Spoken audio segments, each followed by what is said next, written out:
6 million. That's the number of Tibetans that have died since 1959. 6,000. That's the number of monasteries that have been destroyed since 1959. 26. That's the number of Tibetans that have self-immolated since 2009. 18. That's the number of Tibetans that have died since 2009, self-immolating themselves.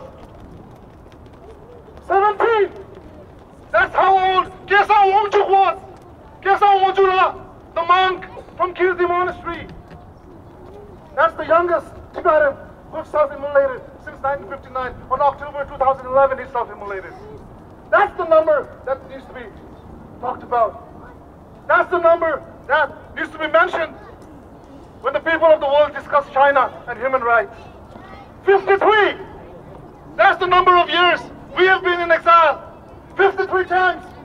That's the number of times we have commemorating the Tibetan National Uprising Day, March 10, 1959. Every year we gather.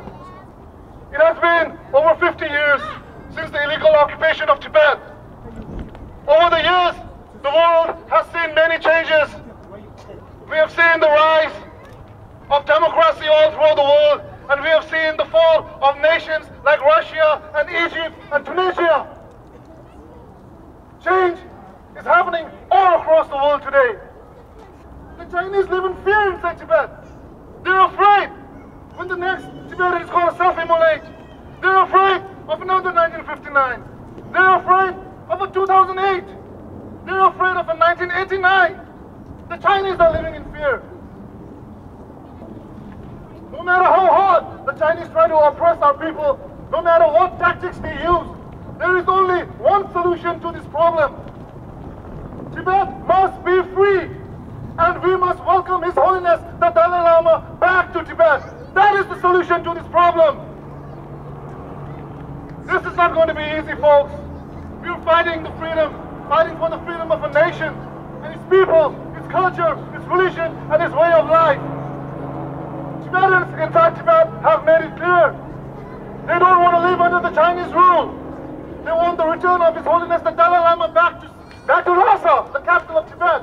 They want freedom inside Tibet. They want independence for Tibet. We have to make sure that these sacrifices are not in vain. We have to make sure to amplify the voices of Tibetans inside Tibet. That is our duty as responsible Tibetans living in exile. Lastly, I want to throw out another number there, and that is 18. 18 is the number of days 3 Tibetans have been on indefinite hunger strike outside the United Nations building in New York. 3 Tibetans, Shingda Rinpoche, Yishi Tenzin, and our Rangzan warrior from Minnesota, Doji Gebala. 3 of them are on hunger strike for 18 days, going without food. They are dying on the steps of the United Nations for Tibet, and yet the United Nations remain silent. So today, I want to end by saying the United Nations and the leaders of the world must act now and must act soon, or you become what the Chinese are, responsible for the death of 1.6 million Tibetans. Thank you.